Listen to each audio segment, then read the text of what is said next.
가산제일교회 성도 여러분, 안녕하세요. 반갑습니다. 자, 이번 주 성경 통독 바로 민수기인데요. 다들 잘 따라오고 계신가요? 이게 사실 민수기가 읽다 보면 길고 또 복잡하고 그래서 꼭 광야에서 길을 잃은 이스라엘 백성처럼 우리도 막 헤맬 때가 있잖아요. 그래서 준비했습니다. 오늘 저랑 같이 민수기 전반부의 핵심을 딱 짚어보면서 이 통독 여정에 든든한 내비게이션이 되어드릴게요. 민수기를 읽다 보면 진짜 속 터지는 구절이 나오죠. 바로 이 말. 차라리 이 광야에서 죽었더라면. 아니 정말 답답하지 않으세요? 그 놀라운 기적을 다 보고 체험한 사람들이 어떻게 이렇게까지 불평하고 넘어질 수 있을까? 그래서 민수기가 그냥 실패담처럼 느껴질 수도 있어요. 근데요, 우리가 왜 이 실패의 기록을 굳이 읽고 또 묵상해야 하는 걸까요? 바로 여기에 오늘 우리의 신앙 여정에 정말 중요한 열쇠가 숨어 있기 때문입니다. 자, 그래서 오늘은 이런 순서로 민수기의 광야를 함께 걸어볼 겁니다. 먼저 광야에서 길을 잃지 않으려면 어떻게 해야 하는지, 그리고 거룩한 군대로서의 첫걸음은 어땠는지, 하지만 곧바로 찾아온 흔들림과 불평, 그리고 믿음의 갈림길에 섰던 그 결정적인 순간까지 따라가 볼 거고요. 마지막으로 이 모든 이야기가 오늘 우리에게 주는 교훈은 무엇인지 짚어보겠습니다. 네, 그럼 첫 번째 이야기부터 시작해 볼까요? 광야에서 길 잃지 않으려면 도대체 이 여정의 배경이 되는 광야라는 곳이 어떤 의미를 가지고 있을까요? 이거 정말 흥미로운데요.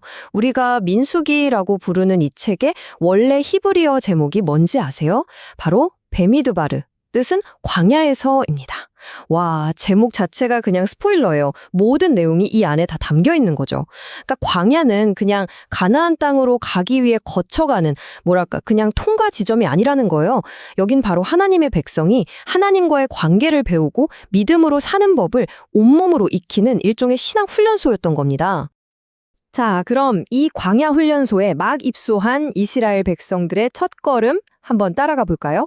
하나님께서 이들을 그냥 막무가내로 광야에 던져 놓으신 게 아니었어요. 정말 희망차고 아주 체계적인 준비 과정이 있었습니다. 하나님의 준비가 얼마나 세밀했냐면요. 우선 인구조사를 쫙 합니다. 왜? 그냥 오합지졸이 아니라 싸울 수 있는 군대로 조직하기 위해서였죠. 그리고 그 진영의 맨 한가운데 핵심 위치에 뭘 두셨을까요? 바로 하나님의 임재를 상징하는 성막입니다. 너희는 나를 중심으로 사는 백성이다. 이걸 그냥 눈으로 딱 보여주신 거예요. 거기다 레위 지파는 따로 구별해서 성막을 섬기게 하고 공동체가 거룩함을 지킬 수 있도록 아주 구체적인 규칙들까지 딱 정해주셨습니다. 한마디로 여정을 떠나기 전에 완벽하게 세팅된 하나님의 거룩한 군대로 만들어주신 거죠. 그리고 이 모든 준비의 활용점정, 바로 이 축복의 기도였습니다. 제사장이 이스라엘 온 백성을 향해서 선포한 이 축복. 이건 그냥 좋은 말이 아니에요. 너희의 여정은 고난이나 저주가 아니야. 나의 보호와 은혜, 평강 속에서 시작되는 거야. 하고 하나님이 도장을 꽝 찍어주신 겁니다. 정말 얼마나 감격적인 출발입니까? 그런데 이 감격적인 출발의 기쁨이 정말 안타깝게도 그리 오래 가지를 못합니다.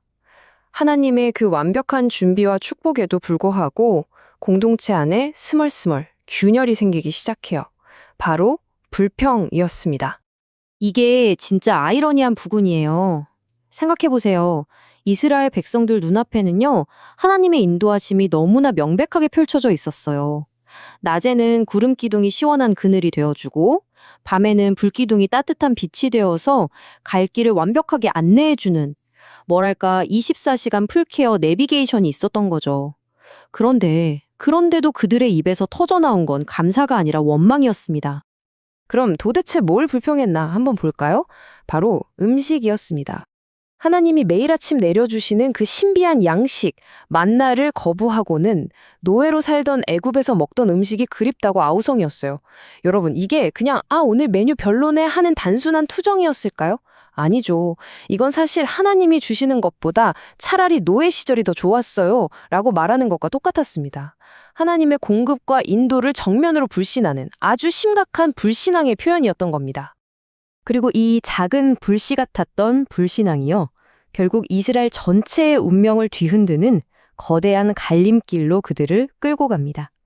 바로 그 유명한 12정탐꾼 보고 사건이죠. 이 이야기가 민수기 전반부의 하이라이트, 바로 클라이맥스입니다. 똑같은 땅을 똑같이 40일 동안 보고 왔는데 그 보고가 정말 하늘과 땅 차이로 갈립니다. 10명의 정탐꾼은 뭘 봤을까요? 그 땅의 거인들을 보고 완전히 겁에 질려서 우리는 그들 앞에서 메뚜기나 마찬가지입니다 하고 절망을 이야기해요. 하지만 여호수아와 갈렙, 딱 두 사람은 달랐습니다. 그들은 거인을 본 게 아니었어요. 그 거인보다 더 크신, 그들과 함께 하시는 하나님을 봤던 겁니다. 그래서 담대하게 외치죠. 아닙니다. 그들은 우리의 밥입니다. 도대체 무엇이 이 엄청난 차이를 만든 걸까요? 이 표를 보시면 아주 명확해집니다. 10명의 정탐꾼은요, 초점이 눈에 보이는 현실에 맞춰져 있었어요. 거인들, 높은 성벽. 그러니까 결과는 당연히 두려움과 원망이었죠. 하지만 여호수아와 갈렙은 달랐어요. 그들의 초점은 눈에 보이지 않는 하나님께 맞춰져 있었습니다. 현실보다 더 크신 하나님을 보니까 그 결과는 믿음과 순종의 고백으로 나타난 겁니다. 결국 무엇을 보느냐, 어디에 초점을 맞추느냐가 모든 것을 결정한 거예요. 하지만 너무나 안타깝게도 백성들은 누구의 말을 들었을까요? 다수의 목소리, 바로 그 불신앙의 목소리를 선택하고 말았습니다. 그리고 그 선택의 결과는 정말 혹독했습니다. 하나님께서는 그들이 불신으로 땅을 정탐했던 40일, 그 하루를 1년으로 계산해서 무려 40년 동안 광야를 헤매게 될 것이라고 선언하십니다. 자, 그렇다면 이 길고 긴 실패와 방황의 이야기가 오늘을 살아가는 우리에게는 과연 어떤 교훈을 줄까요? 그냥 옛날에 그랬구나 하고 끝날 이야기가 아니거든요. 이스라엘의 광야 여정 속에는 우리가 꼭 배워야 할 중요한 영적 원리들이 담겨 있습니다. 우리가 가장 먼저 기억해야 할 게 바로 이겁니다. 광야 40년이 그냥 벌받고 시간 낭비한 시간이 아니었다는 거예요. 하나님은 그 시간을 낭비하지 않으셨어요. 불순종했던 1세대는 지나가게 하시고 그 광야에서 태어난 새로운 세대를 진짜 믿음의 백성으로 단련시키셨습니다. 그러니까 광야는 이스라엘에게 하나님의 신실하심을 뼈저리게 배우는 최고의 훈련 학교였던 셈이죠. 자, 그럼 민수기 전반부 이야기를 통해 우리가 붙잡아야 할 핵심 교훈 3가지로 딱 정리해 보겠습니다.